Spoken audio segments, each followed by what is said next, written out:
The views and opinions expressed on this program do not reflect the company, owners, management, staff, clients, or partners.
It's Monday, the 30th day of June, 2025. Welcome to Bermuda's Daily Talk Show. It's the Daily Hour brought to you by the BAC Group of Companies, Medical House Lindos, People's Pharmacy, and thanks to the great folks over at Hot 1075, ensuring that we can pump through the radio airwaves with these important community conversations. I'm Jamal Hartman, and Maya Palacio will be with us in a bit to bring you the latest in the news break brought to you by People's. It's the final day of June. That means that after today, we are officially halfway through 2025, as in 6 months down. Wow, it's floating by, folks. It's floating on by. And I hope that 2025 has been a good year for most of you or all of you. Hopefully you've gotten everything you want out of it. And I hope that you use the first 6 months as a springboard to continue to achieve and accomplish all that you set out to do in this calendar year. But we are almost 6 months down, midway, halfway through 2025 after today. Hope everyone is feeling good. Hopefully you had a great weekend, because we are about to get it started with a very good show for this last day of June. So greetings, everyone, and thanks for making us a part of your daily routine. A good one today as we welcome one of Bermuda's most talented young athletes and Olympic hopeful, Sakari Famous, onto the show. We're going to be discussing her journey toward the next Olympics. So really looking forward to that. The daily play is Bermuda Trivia today. So don't forget to subscribe on our website. Follow us on all of our social media channels to stay up to date with all that we have going on. Help us grow beyond the mic as we do our part to continue to improve our community. Let's jump right into it. So last week, folks, we had a cost of living summit that was led by the Minister of Home Affairs, Alexa Lightbourne. And according to Minister Lightbourne, attendees gave positive feedback. I'm going to sit here and be very frank with you. I actually, thanks to Rosalind Famous, who reminded us on that day that it was taking place, I actually did tune in for the most part. The internet was very poor. It was very poor, so it kept cutting out online. But I did tune in most of the day despite those challenges. I tried to listen as much as I could during my workday, as I still had things that I needed to do. I say this respectfully, and I hope that you all share this conversation with your friends, your family, your colleagues. Just make sure we beat the algorithms.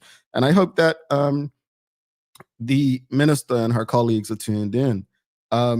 Look, when I see a Black person, a Black woman, people who are not normally given opportunities and positions like this, I want them to succeed. I want to believe that they belong, that they are good enough. The unfortunate part is I want Minister Alexa Lightbourne to do well. I want to, people already have these negative connotations when it comes to women, particularly Black women in positions like, oh, that they're for DEI or they didn't earn it. I mean, Ketanji, Justice Ketanji, I think Brown right now is facing those challenges despite her resume and her pedigree.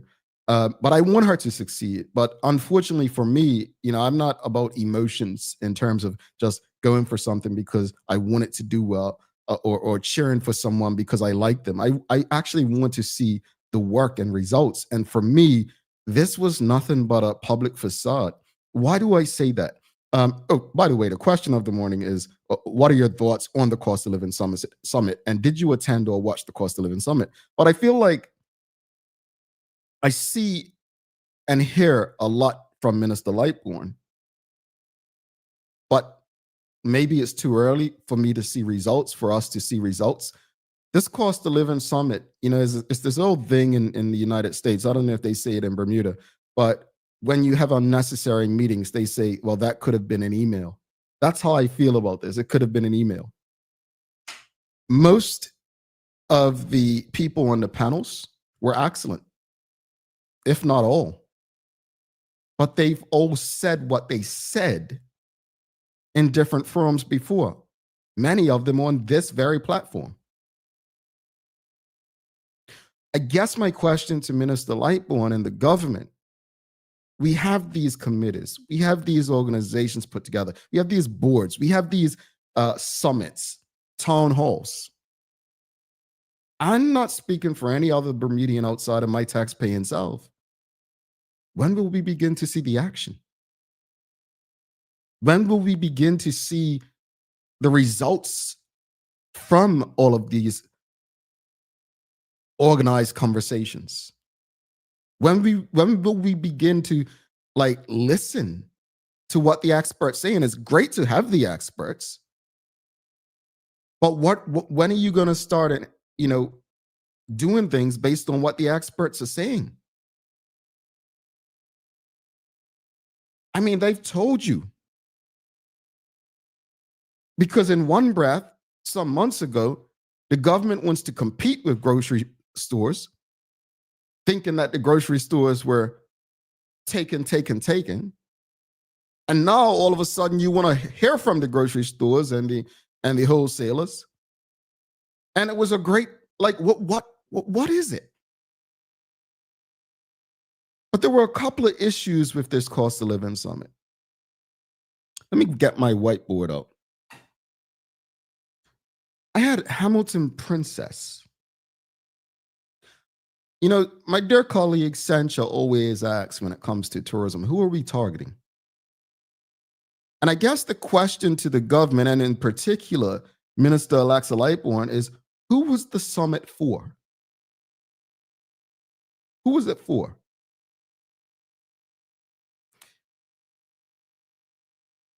The collaboration part. Collaboration's great, but it only makes sense if we're actually going to do something afterwards. It only makes sense if we're going to do something with it after. One thing that I did learn, well, I knew, but I'm glad that people learned this, was about the codes, right? And I think it was I don't remember his name, but he was it Young? Purchasing manager, VP of purchasing from Marketplace. He stated that the codes on the fruits, right? Those codes mean that they can't come from Florida. There's an embargo. And said that if we done away with that, maybe it helped prices go down. Well, maybe that's something the government can respond to, saying, you know what, we're going to be looking into that so that we can help with that. I think one business said, explain why they no longer bring bananas. But audience, what did you learn? Or did you even attend? Did you watch the Cost of Living Summit? Do you feel it was for you? Yes or no? But what are your thoughts on the Cost of Living Summit? Were you impressed? Do you feel like it represented you? Where do you stand on it? Was it beneficial? Or do you feel like it was just another moneymaker? Or not an expense? Because, it was held at Hamilton Princess. I didn't see them as a sponsor. Maybe they sponsored. Maybe they bought it. I don't know. I just thought that, the PLP from whence it came, something like that may have been held at Devonshire Rec or PCC. Or am I being too critical?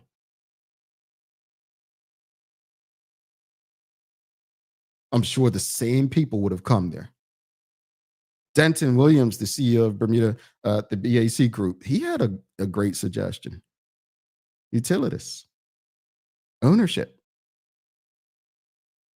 By the lack of response this morning, I feel like most of you did not watch it. I'm going to assume that most people didn't attend or watch the Cost of Living Summit. I guess my question then would be, why not? Did the minister or government not appeal to you?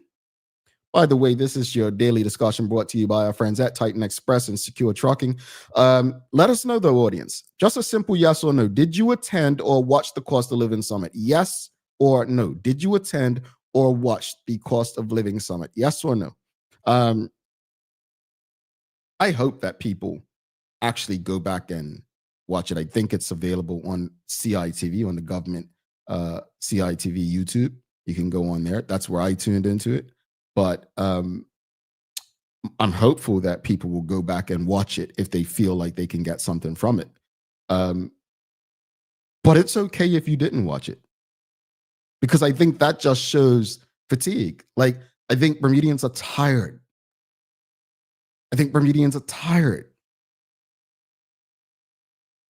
They're tired. Less talk, more action. But did you attend or watch the Cost of Living Summit? Yes or no? We've got Suzanne Ingham says no. Jean Ann Richardson says no. Sean Smith says yes. I struggled trying to watch it online.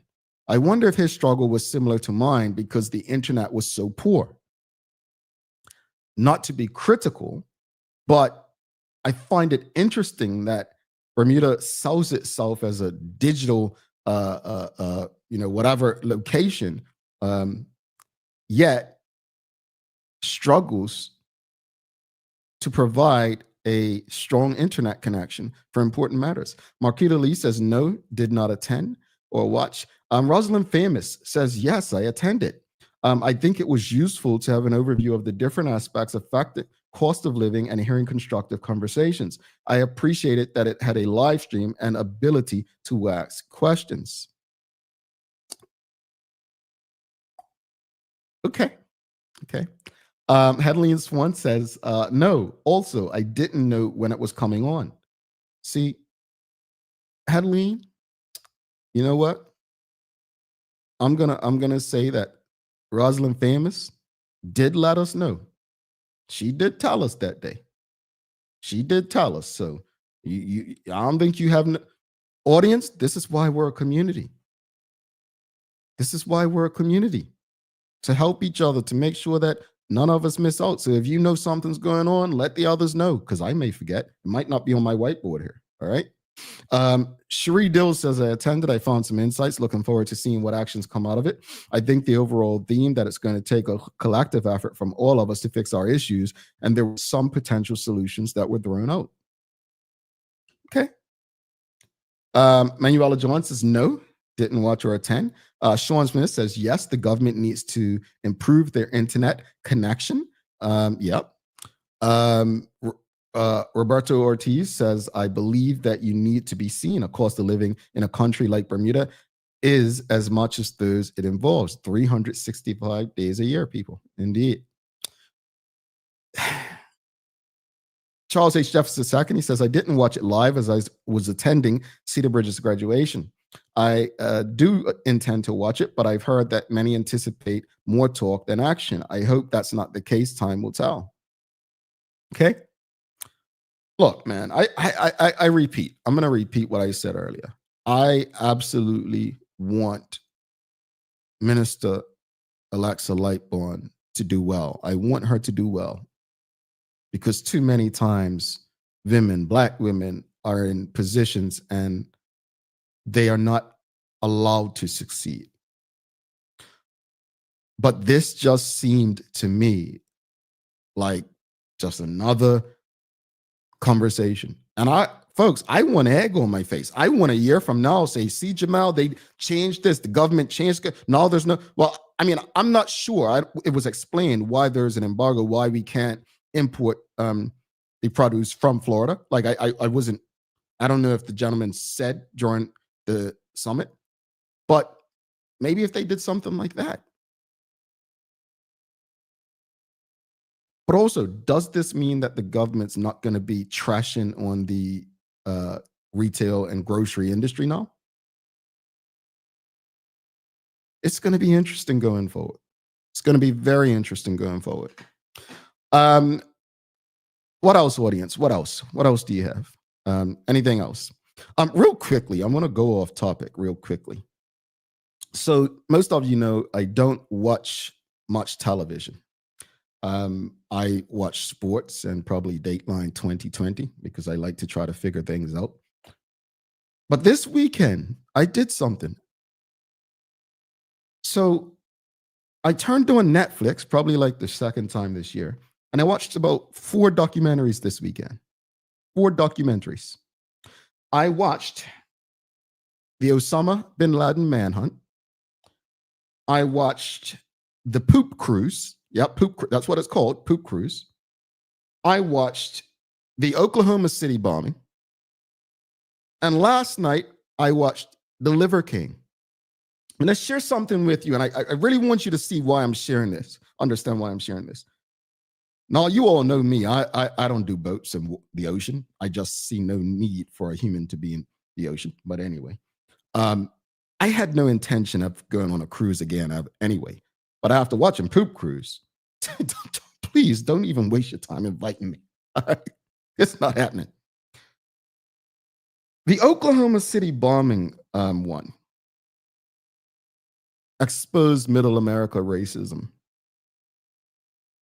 and how they were so interested in wanting to blame someone from the Middle East. With one lady even saying, well, they all look alike.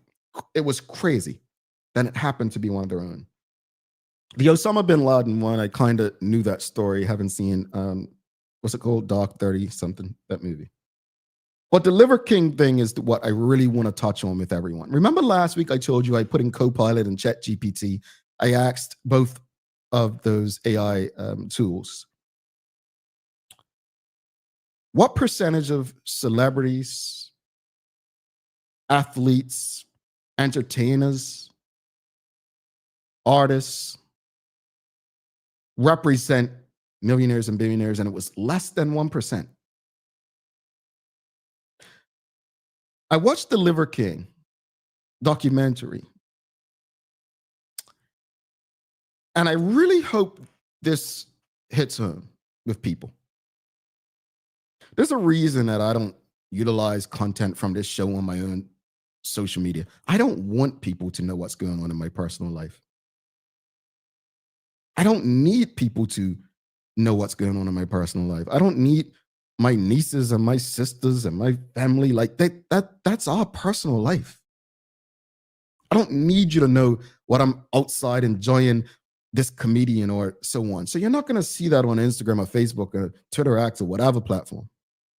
What I will share is things that I believe can make those around me better in my community. But the Liver King exposed a few things. For years, he said that he was not, if you're not familiar with him, he's this big bulk guy. He was eating like animal organs and saying that, you know, it's helped him avoid sickness for a long time, right? And I'm watching this, and he denied being on steroids, denied, and then blood test results came back. When the blood test results came back, the Liver King was exposed as being a steroid user. And he was apologetic. And in the end of the documentary, he said, I don't know what I was talking about. I was just interested in the growth and the following. And my dear colleague, Sherry, always speaks about trauma. And I'm speaking to so many Bermudians right now. Put your phones down, get away from the camera. Because the trauma of trying to be famous and known on social media it's not real. This guy literally said it's not real. Now, at the end, he's eating vegetables and fruits, which he told you were not good for you because he was exposed. Folks, social media is not real. And when I come across people who want this fame and they create this social media life, all I can think about is the trauma. And what Liver King showed, he spoke about the trauma. How when he was young, he just wanted to be like known and he wanted to have muscles and he wanted, because of what he lacked as a child. Go be great at something. But greatness doesn't come with public validation. It doesn't need the approval of people you don't know and who don't know you. Greatness requires maximum effort from you to improve the lives of your community, your friends, your family. Because if it's not real, you know that old saying grandma used to tell us, Nana told us, grandpa even probably said it too. What goes on in the dark comes out in the light.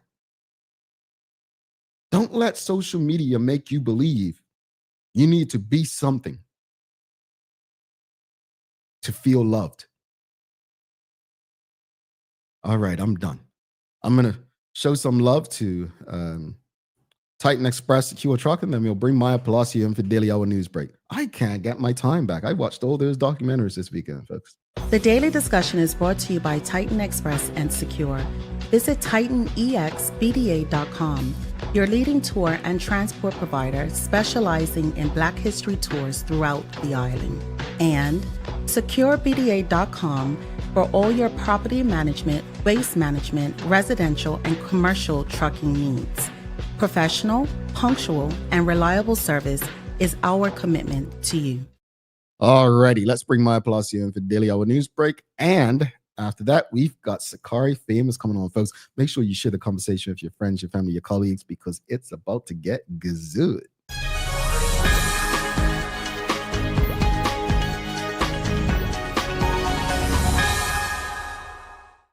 Good morning. Good morning. Greetings, MP. How are you? You know, I'm feeling pretty good this morning, Jamal. I actually watched that Poop Cruise documentary this weekend too. Man, Maya, when they were walking around and oh my goodness. Oof.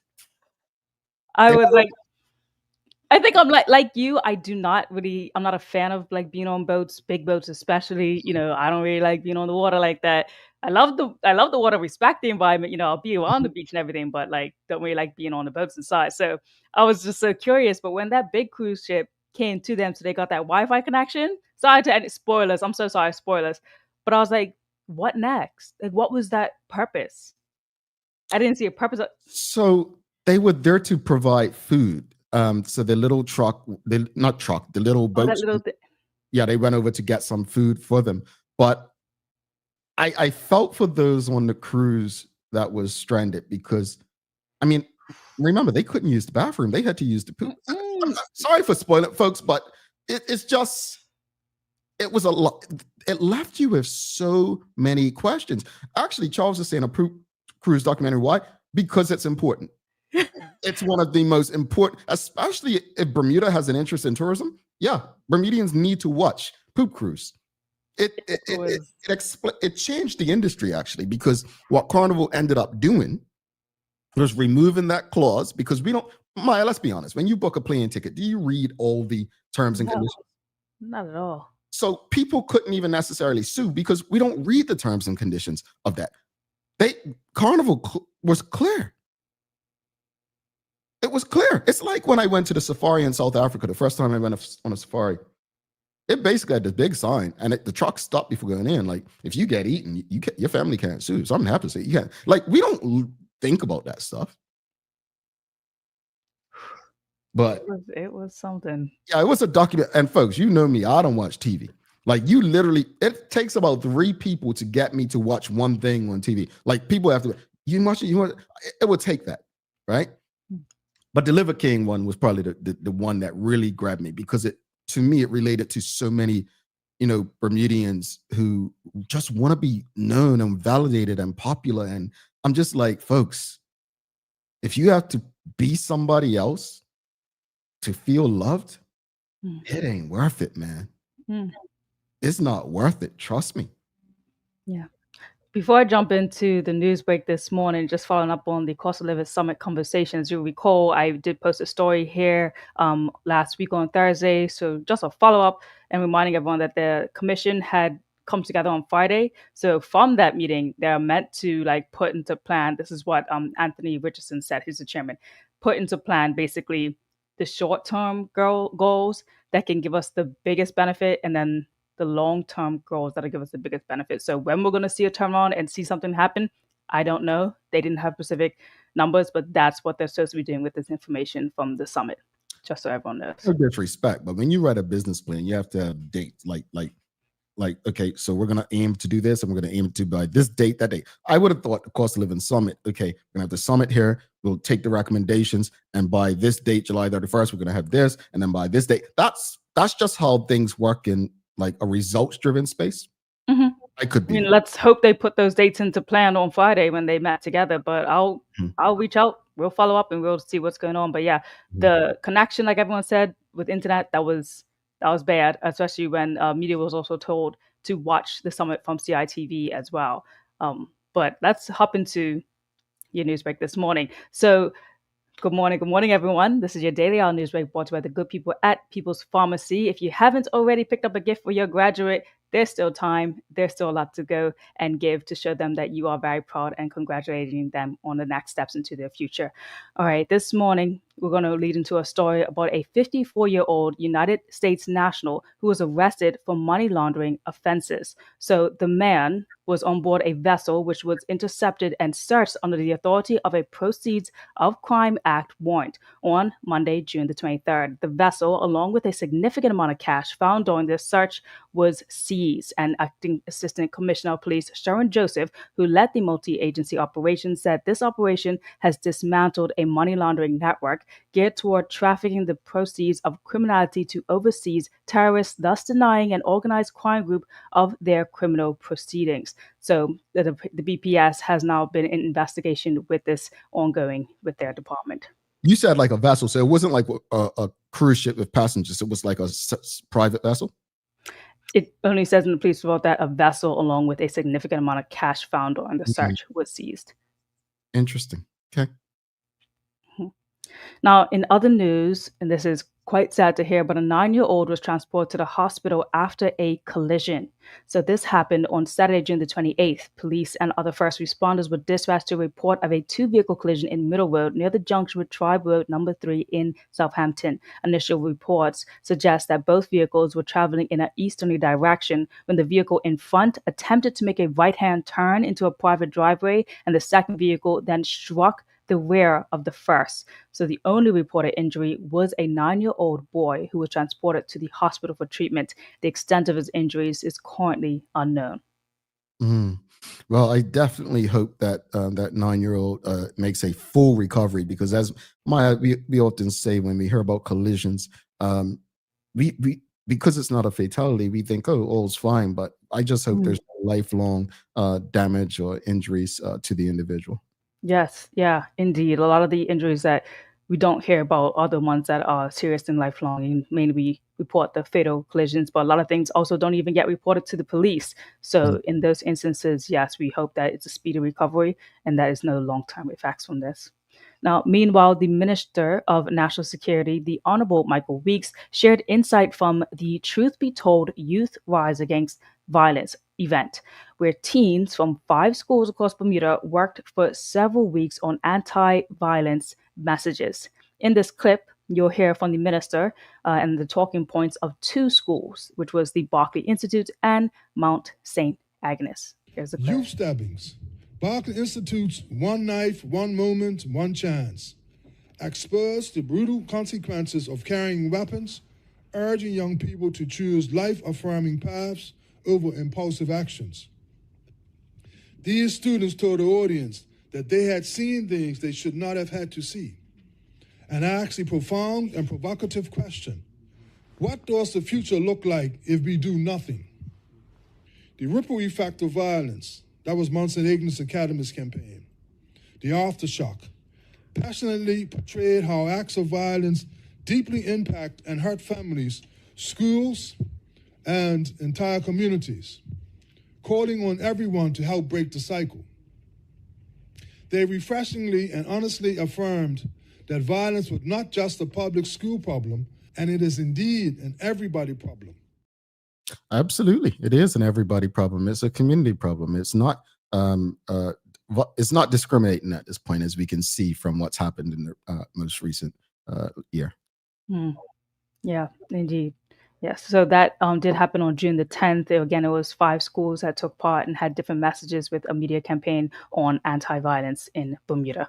All right. Closing up your news story this morning, an upcoming story you definitely want to pay attention to. Who and what is the People's Independent Coalition? So despite claims on political parties, including the Progressive Labour Party, this group is not a political party. In an exclusive interview, Sairi Bean and Monet Crockwell, both whom you recall ran as independent candidates in the 2025 general election, make it clear what the People's Independent Coalition is for Bermuda. So they also addressed a recent news story that incorrectly reported the coalition's members. So if they're not running for power, what is their role in Bermuda's political landscape? So don't miss the exclusive breakdown that we'll be presenting here this week. All righty. I'm looking forward to that because, yeah, I think there's a lot of questions, and the more that they seem to do that makes it seem like they're doing it together, the more those who oppose them will say it's a political party. So I'm looking forward to the explanations from them. Yeah, it was definitely a very in-depth conversation. We'll have a long-form version as well, but something to bring here for you guys to get the straight up knowledge as to what they're actually about. All right, so your weather this morning is a mix of sun and clouds with a few showers around. So it's looking like high humidity, still a lot of sun. We got a high of 86 degrees. All right. Thank you for that, Maya. What's today's day? That's the final day of June, right? So, Maya, crazy enough, I was just talking about the Liver King, and today is it's quite a few things. You've got World Snorkeling Day. You've got Please Take My Children to Work Day, but you've got Social Media Day. Social Media Day. So Social Media Day was launched by popular website Mashable back in 2010, and often sees fans of the site going to real life meetups. So best way, share with friends. Well, this is how we're going to do Social Media Day. We're going to share the daily hour, something positive, with your friends, your family, your colleagues. How's that? Yeah. But I want to ask the audience, what's your favorite social media platform? Like what would you say is your favorite social media platform? Maya, what's yours? I guess according to my how many hours am I on my phone app, it'll have to be probably WhatsApp, if I'm being honest, and then Instagram. Okay. I thought you were going to say TikTok.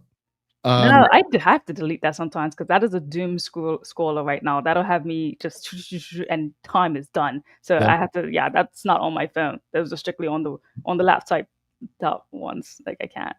Okay. Audience, what's your favorite social media platform to use? Mark Arthur C. Phillips says X, that's the old Twitter. Sean Smith says YouTube. Okay, YouTube. I'm going to say mine, everyone knows what mine is. It's LinkedIn.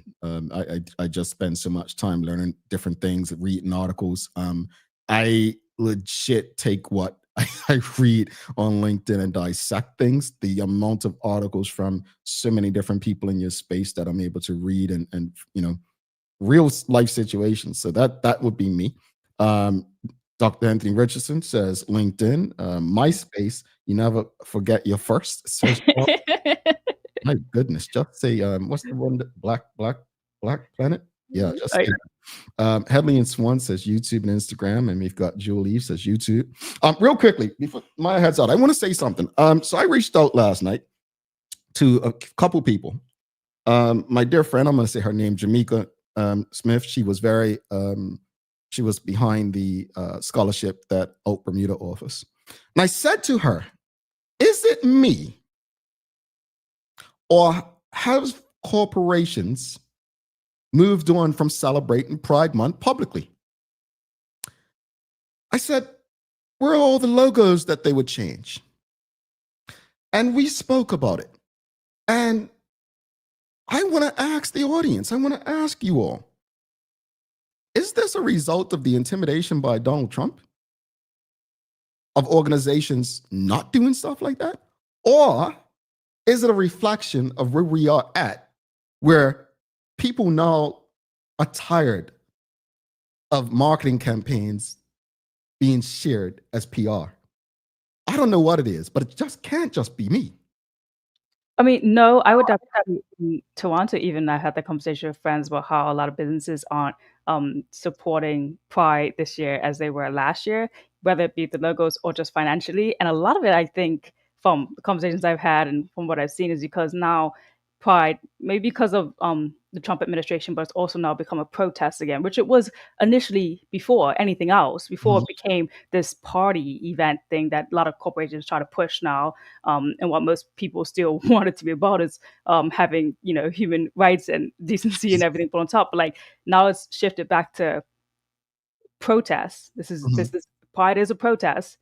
Now corporations don't want to be behind that. They were behind a party, but they're not going to be behind a protest. Oh, yeah.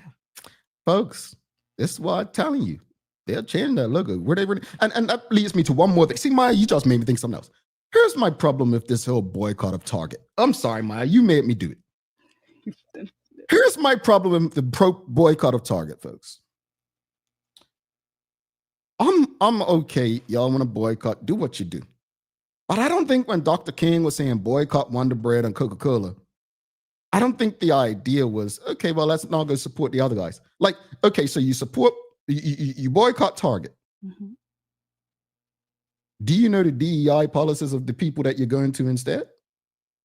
Chances are you don't, because you don't read the terms and conditions on your damn cruise ship ticket. I say that to say this. If the idea of protest is to not support someone who you know you disagree with, then the answer shouldn't be to go support someone else where you don't know where they stand. The answer should be, you know what? Let's build our own so we don't have to worry about supporting anyone who doesn't like us or want us or appreciate us. But that takes too much work. That requires too much sacrifice and effort. You all could continue to boycott, do what makes you happy. But at some point, we have to make life make sense. And from the outside looking in, we continue this cycle of making senseless decisions to make ourselves feel good rather than making progress that is good. Maya, you have anything to add or you want to head out? Oh, if I continue on with that conversation, Jamal, we'll be here forever. And I really want our guests to come on this show. Yes, we have a very important guest, Maya. Thank you so much. We'll see you soon. See you soon. All right. Don't forget that exclusive with Maya tomorrow, folks. You don't want to miss it. We're going to take a quick break. We're coming back. We've got Sakari Famous. I'm happy to have her because I've always read about her in the news. I've seen her in the news. Now we get to speak to her. We'll be back after this. People's ACW, located at King Edward VII Memorial Hospital, carries over-the-counter medicines, toys, cards, and even toiletries.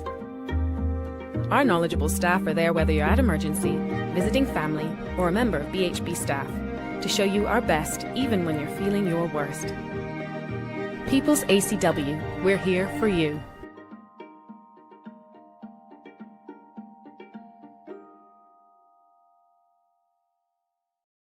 Hi there, welcome to Medical House. We're located at number 6 Bakery Lane. I can't wait to show you all of the great stuff that we carry. Come on inside, let's see. Long days, long shifts, you no longer have to endure comfortable underwear. Designed by nurses, we now offer premium undergarments by Swoop that are unique, fun, comfortable, and functional.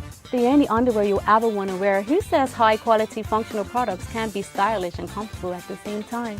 See it all at our new expanded location on Bakery Lane. 96 degrees, real hot, oh yes.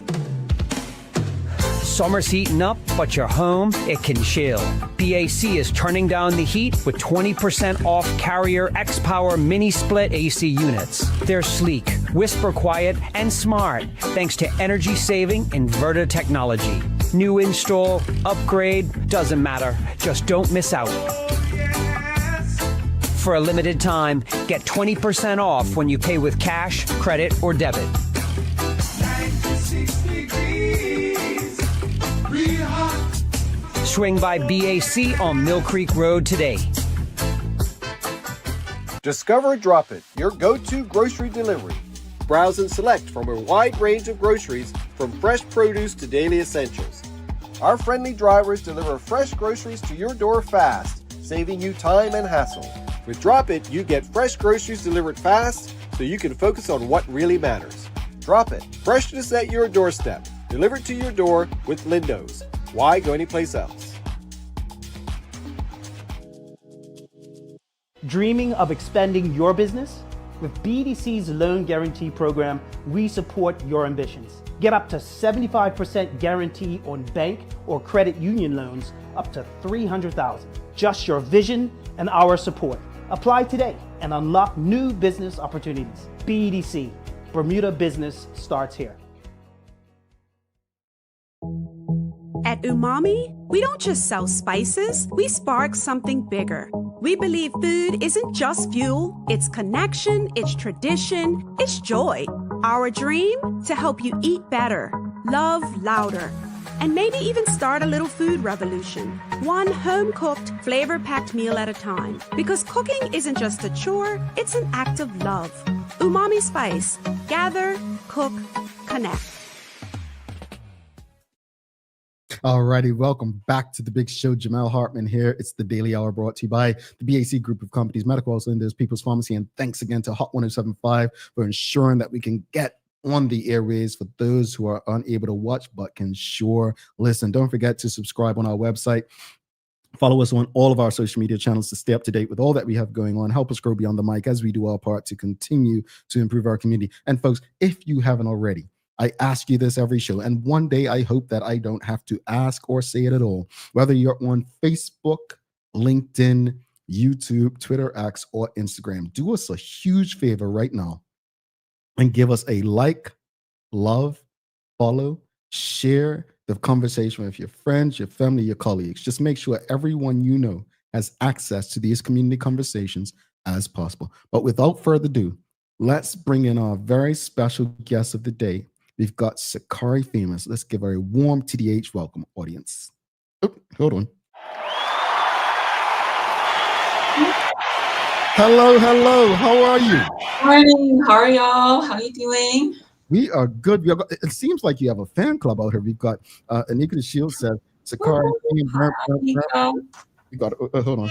We got to play the air horn. We've got Rosalind Famous, my little cousin. I mean, they're out there. But before we get into anything, first of all, thank you for stopping by. Thank you for inviting me. I gotta ask you, social media day. You're much younger than me.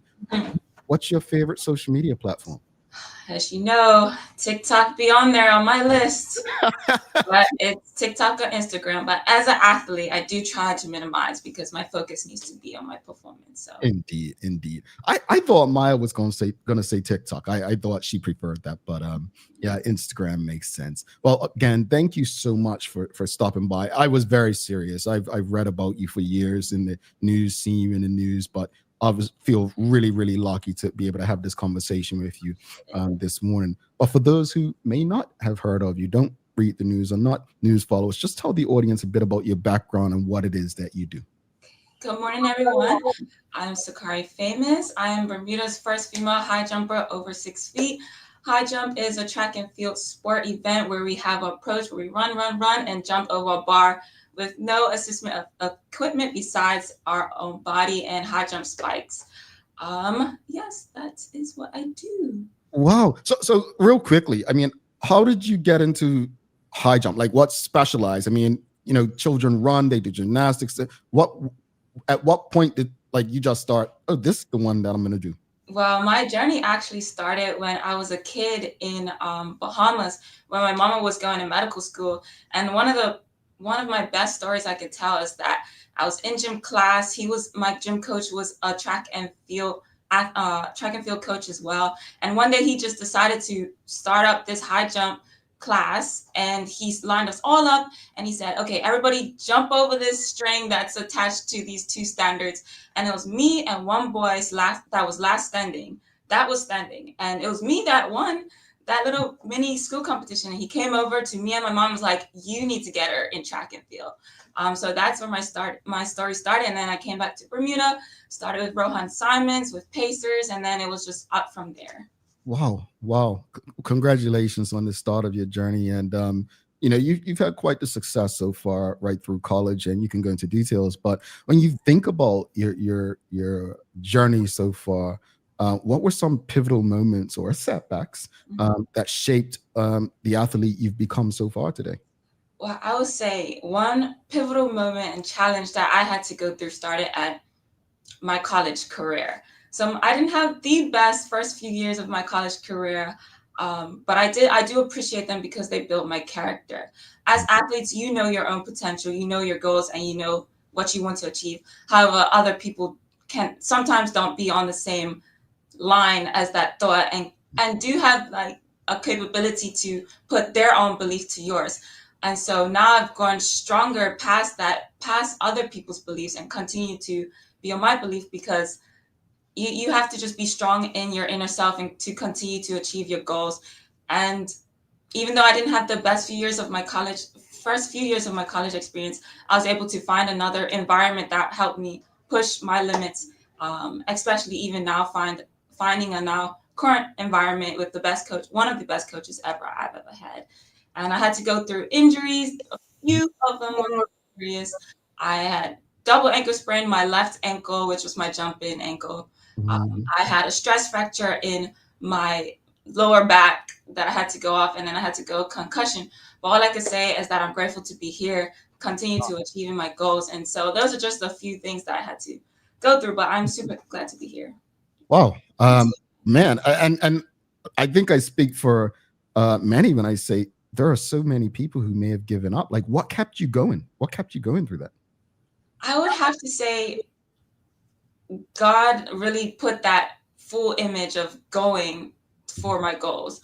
Like, without that belief and trusting that I'm capable and that there's more within me, I don't think I could have been where I am now. And as long as the support from my family and friends, like, it really does take a lot, as you said, but I just kept on going because I have full belief that anything's possible. And here I am as well. Indeed. Folks, if you're tuned in on the radio, we've got Sakari Famous on the show. We're discussing her career as a high jumper and athlete. What does I love to ask people this question, and I don't get to ask too many people, but please walk us through a day. Like, what does a day look like for you? Like, paint a picture of the grind. Like, because we have a tendency to only celebrate people when they reach a status we believe they should be. But speak about the work that goes behind doing what you do.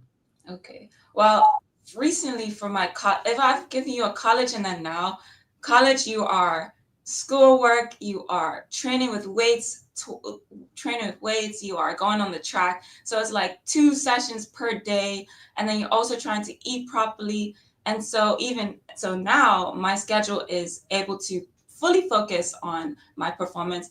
And so I would say it all starts from the morning to the night. So you're basically a full-time athlete from when you wake up to when you go to sleep. So I'll wake up, take care of my body, eat as best as I can, train for hours, high performance at that, making adjustments mentally and physically. After, you're trying to recover your body as much as you can with physio, resting, mind work, mental work. And then again, trying to eat good as well. And then trying to go and get sleep as much as you can. So all of that is really a repeat. And there's really a nonstop of that because your performance is all based on what you do throughout the day. Wow. Folks, I enjoy speaking to athletes because you learn how much goes into the things that they're specialties. Like, it's not just, oh, well, you have a talent, just go out there and jump over this bar. No, it's training, it's diet. I remember speaking to Couture Horton Parent Chief, some people, oh, she just diet. No, it's work. They don't get to enjoy the French fries and pizza like most people do, right? So one day. But there's some other challenges, and Maya has done a fantastic job of speaking to so many local athletes. Been speaking about the insurance issue recently, but I don't know if our audience knows, but there's something incredible that's been happening in the track world over the last month or so with Jamaican athletes who have applied to, represent Turkey. I believe the shot put winner, his name's escaping me right now, but he's now going to be representing Turkey in the next Olympics, which I think takes 2 years.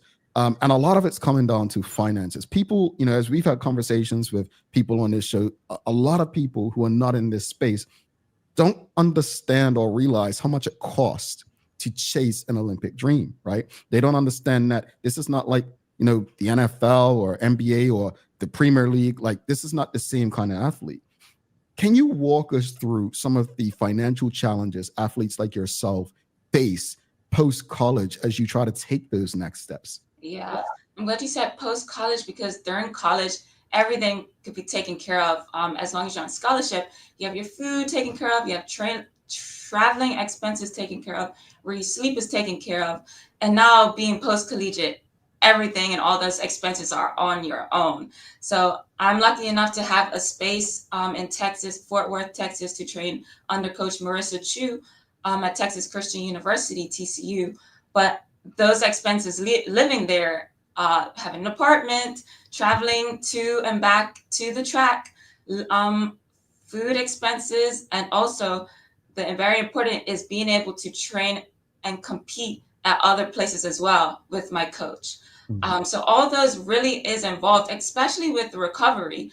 I've gotten injuries, and it doesn't stop either. Like, you can hurt yourself a little bit, but you need to be able to take care of your body. So those expenses are included as well. And so it's just really a big expense that you're taking on your own. However, you do have those official professional athletes who are able and capable to have those expenses taken care of. And so I'm just striving to be one of those as well. Yeah, we've spoken to so many people about covering the expenses and getting the sponsorship.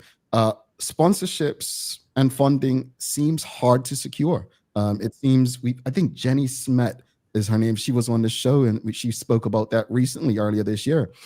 Where are you finding support, or where do you wish more support would come from? I mean, I'm just going to say this, and you don't have to say it. You don't have to endorse what I'm saying, but we speak about this often on the show. There's a lot of money in Bermuda. There's a lot of money in certain spaces in Bermuda. Our athletes should have no problem. And I would hate to see what's happening to Jamaica, right?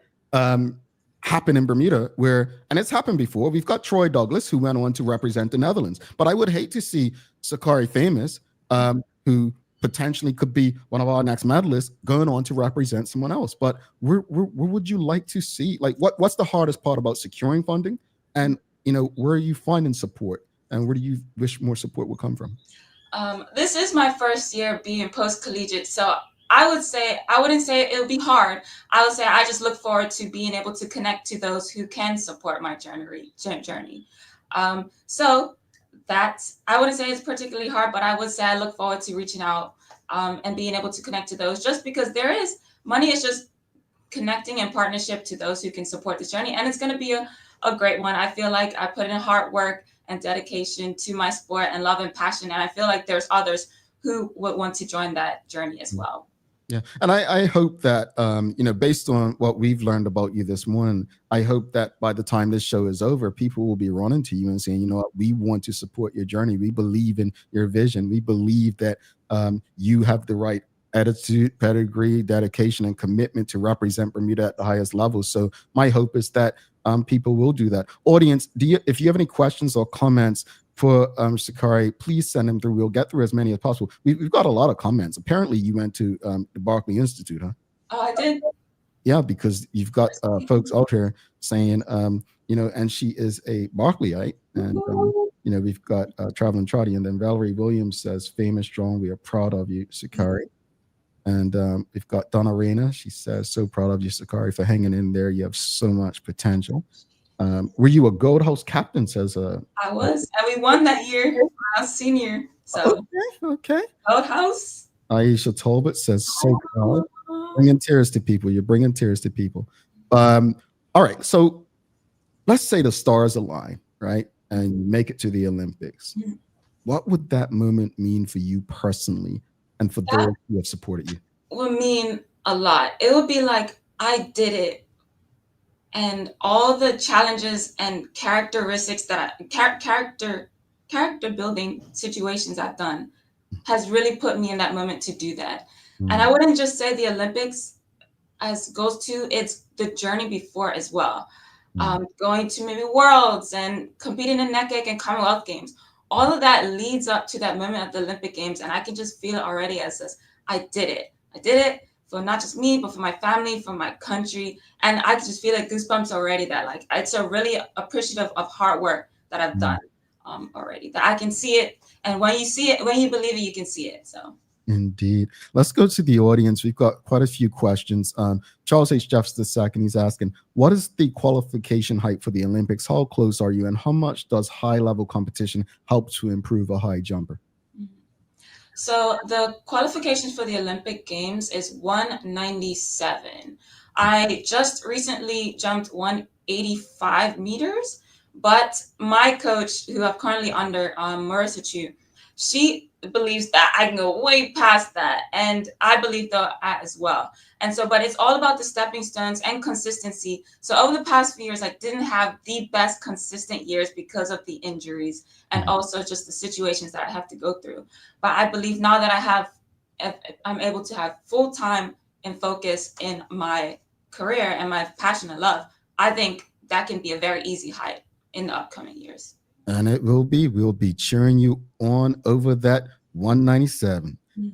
Karen Edwards Simmons, she's asking, can you speak about the importance of having your coach and support, including mental and physical health personnel with you at meets/competitions and post-collegiate? Very good question.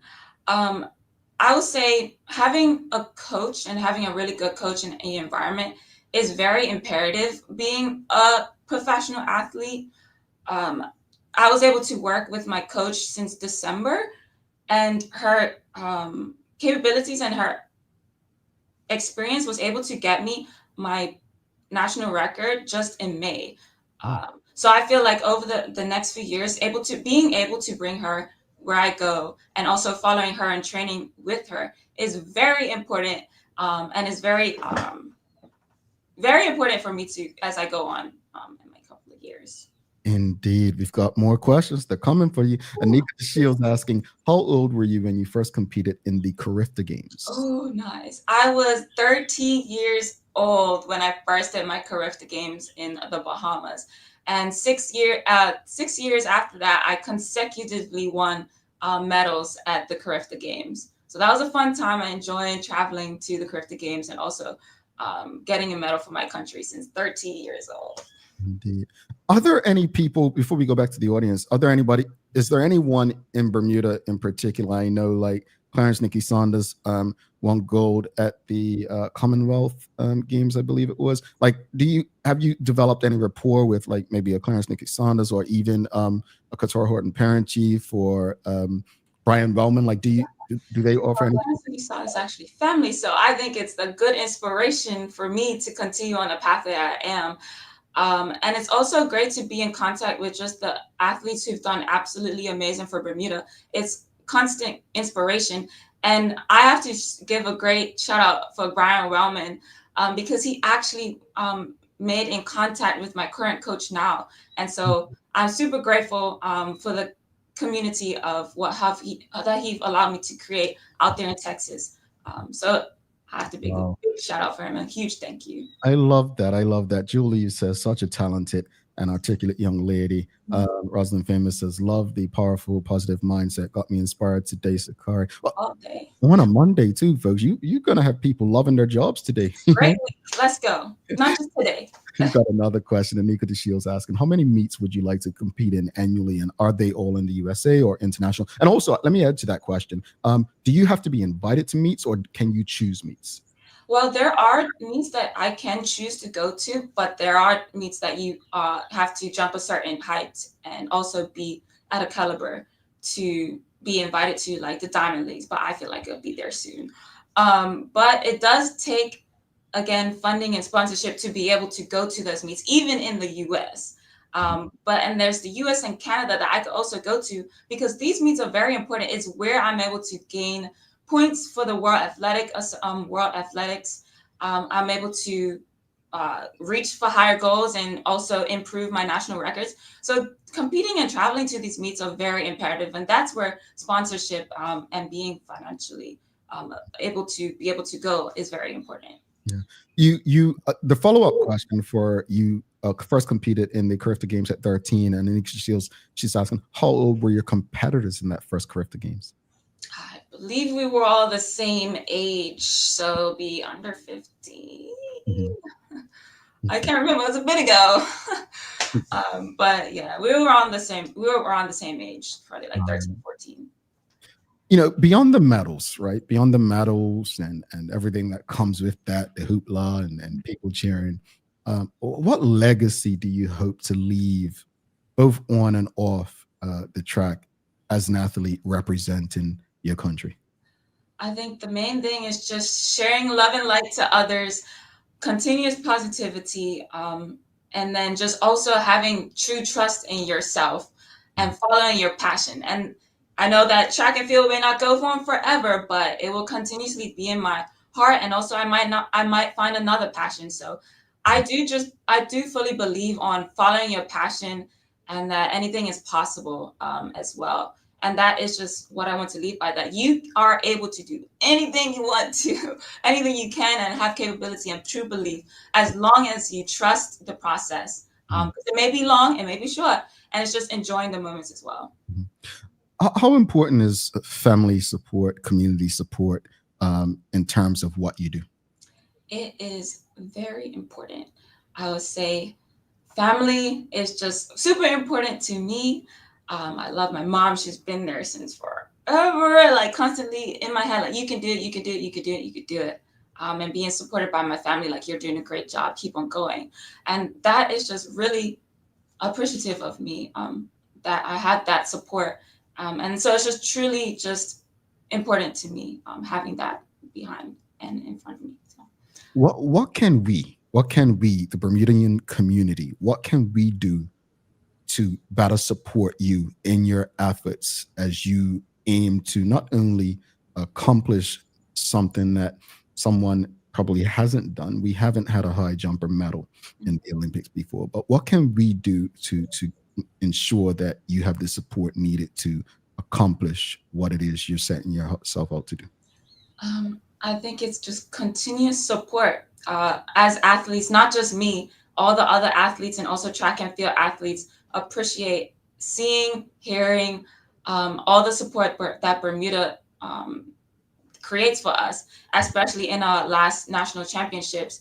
I appreciate seeing my family there, being able to see me jump on home soil, and all the other supporters as well. So not as long, but like, we do appreciate all the support. We see it all, and just drives us more to go and achieve our goals, because it's great, and we will love everybody to be along with our journey. So. Alrighty. And one last thing, we learned something else about you. Rosalind Famous says, don't forget, Sakari is also an artist who had her work displayed at City Hall. So you love art. I do love art. It really started actually when I got my first injury, when I double ankle sprained my ankle. I was like, I loved art when I was little, but during that time I was able to create these pieces that I really enjoyed and found a real talent for. SAF Art BDA on Instagram is where my art can be found. I have to turn it back on because I did shut off Instagram for a bit. So I do have to turn it off, but it'll be on if you wanted to see my art. I did have it displayed at BSOA, who've also supported me on my art journey, which I truly appreciated. So yeah, I do have a little bit of talent. I'm hoping to soon create some more art pieces that y'all can support as well. That'll be along my that can be towards my athletic journey. So yeah, if you want to look towards that too. But I do enjoy art. It's another passion that I may continue after my high jump. I love this. I love this. I'm smiling. Multi-talented. We love to see it. Sakari, please stay in touch. We want to make sure that you definitely have the support that's needed, whether it's financial. We have to ensure that our athletes have what they need to be successful.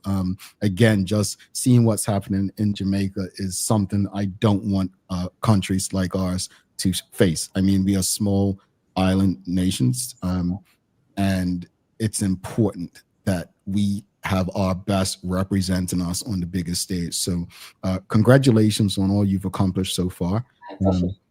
As the editor of the Royal Gazette, Dexter Smith says, good luck, Sakari. We will be watching. I'm going to say good luck, Sakari. We will be supporting. Thank you so much. And please don't be a stranger. Folks, if you know someone who has the means to financially support or sponsor this young lady, please reach out. How can people reach out to you if need be? Yes, if you want to reach out to Instagram, you can find my Sakari Famous on Instagram. However, I do have an email, sfhighjump@gmail.com, if you want to reach out with your email. But I do appreciate all the love and support that I have, and I'll continuously to follow my passion because it's what I love to do, and also perform for others to see. But it's really just close to my heart that I'm able to continue on this journey. So thank you so much. We'll definitely be in touch. And folks, if sfhighjump@gmail.com, have a wonderful day and all the best to you, Sakari. Thank you so much. All right. Sakari Famous, folks, if you appreciated the conversation, please do us a favor. Give us a thumbs up, a love, a like. Make sure you share the conversation with your friends, your family, your colleagues. We're going to take our final break. I'm going to come back. I'll give some final words, and we're going to give a daily play. The daily play, I'm going to give this to you a hint. Because we had one of our young women on involving sports, the answer or the question is around a similar young woman who was very successful in a college career in the United States. We'll be back after this. Forget the usual, ditch the ordinary, go off-grid, where adventure meets barefoot luxury. Welcome to Off-Grid RV Bermuda, the island's first recreational vehicle retreat where nature meets luxury in a fully solar-powered Airstream RV. Enjoy eco-conscious linens, cozy robes, a stove, and full bath in a mobile home. You'll find peace in every detail of your stay. Now accepting bookings for overnight stays and half-day escapes. We deliver and set up your Airstream at one of our 10 hand-picked island gems, or right to your private residence. Whether it's a honeymoon, golf getaway, birthday, or solo recharge, you'll get quality service every time. Book now at offgridrvbermuda.com and discover the sleep, serenity, and scenery you've been craving.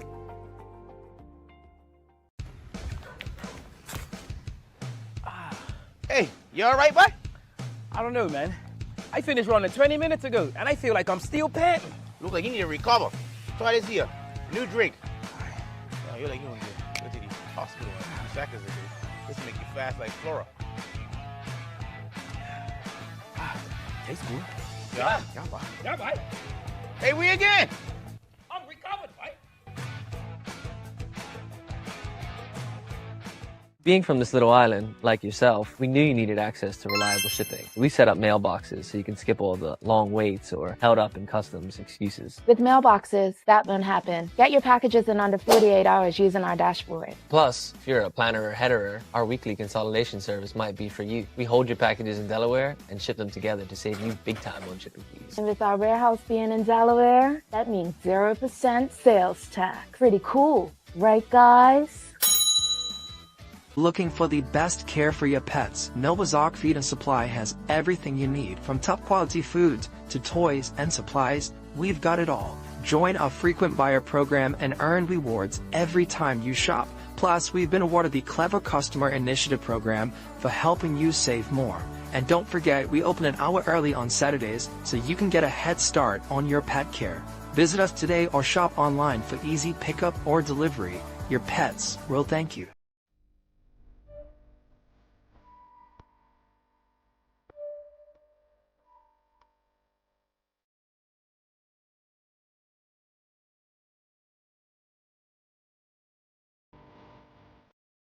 All righty, welcome back to the Big Show. Thanks again to Sakari Famous for joining us this morning. Folks, please help us beat the algorithm, whether you're on Facebook, LinkedIn, Instagram, Twitter X, YouTube, whatever platform you're on. Do us that favor. Help us beat the algorithm. Support this young woman. She is going to be something special. She's already something special, but she's going to be something special. Make sure you give us a like, love, follow, share the link with your friends, your family, your colleagues. Make sure as many people as you know have access to these community conversations as possible. Thanks again to the BAC group of companies, Medical House Lenders, People's Pharmacy, and Hot 107.5 for ensuring that we can actually pump through your airwaves so that those who cannot watch can at least listen on the radio.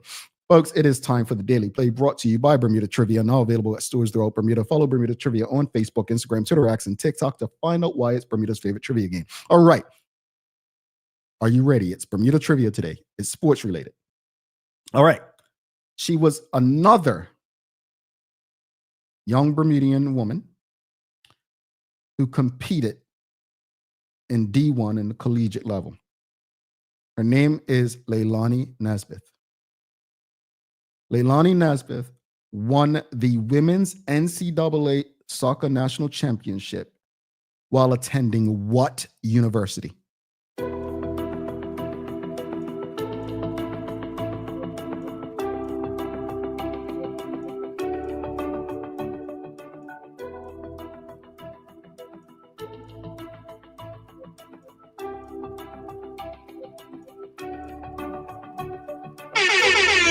Oops. Okay. Well, yeah. Traveling Trotty got it. FSU. Well, yeah, it's Florida State University. FSU. FSU. You're all on form. Yes, Traveling Trotty, Florida State University. And no, it was not Howard. She went to Florida State University. She was, I think they call them the Seminoles. Yeah, I think they call them the Seminoles. Leilani Nesbitt. She, I think she won 2 national championships with Florida State University. She played for their women's soccer team in the Division 1. So big up. She's now playing in Chicago professionally. So big up to all of our athletes out there doing well. I'll tell you, we have some people doing extremely great things. So big up to all of them who are committed and dedicated. Keep in mind, they don't have regular college lives. Like, they have to train. They don't get to go partying and having fun with friends. This is not a party. All right, so let's do this.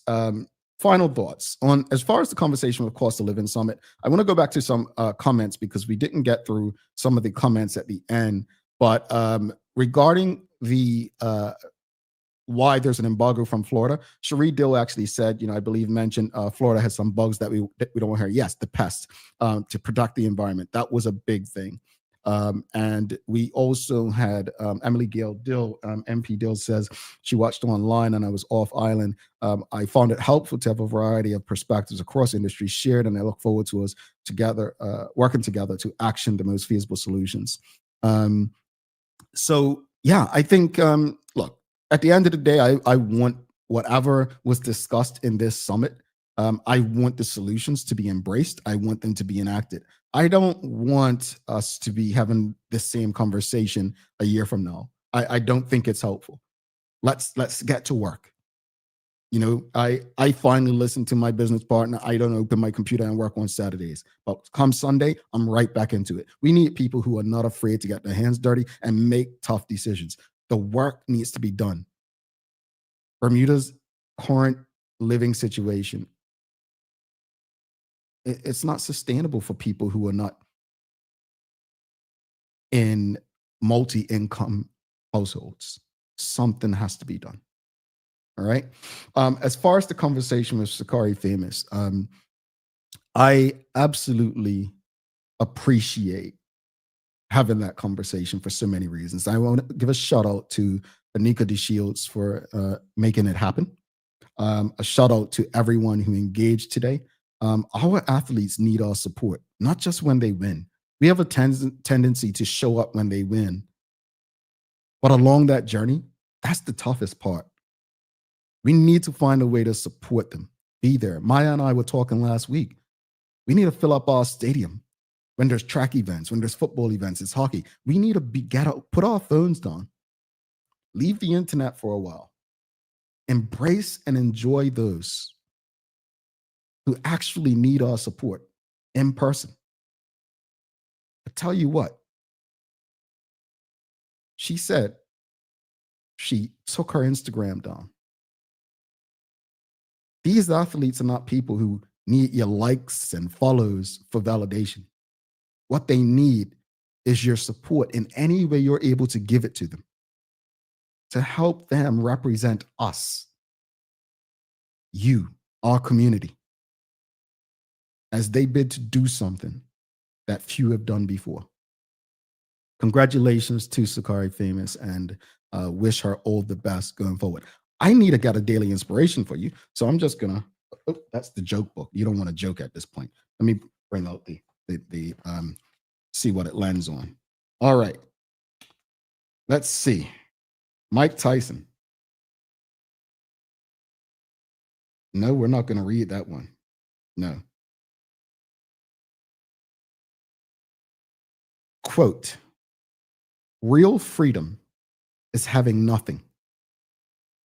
I was freer when I didn't have a cent. End quote. It's Mike Tyson. Interesting quote. I think Biggie Smalls said it best. More money, more problems. All right, folks. Time to get out of here, but please don't forget to subscribe on our website. Follow us on all of our social media channels to stay up to date with all that we have going on. Help us grow beyond the mic as we do our part to continue to improve our community. Thanks again to our partners, the BAC Group of Companies, Medical House Lenders, People's Pharmacy, and Hot 107.5 for ensuring that we can pump through your airwaves. As always, we appreciate you, we love you, and we thank you for making us part of your daily routine. If all goes well, we'll be back to do this again with you tomorrow. I'm Jamel Hartman. Please do make it a safe and a great day. We are out. Peace.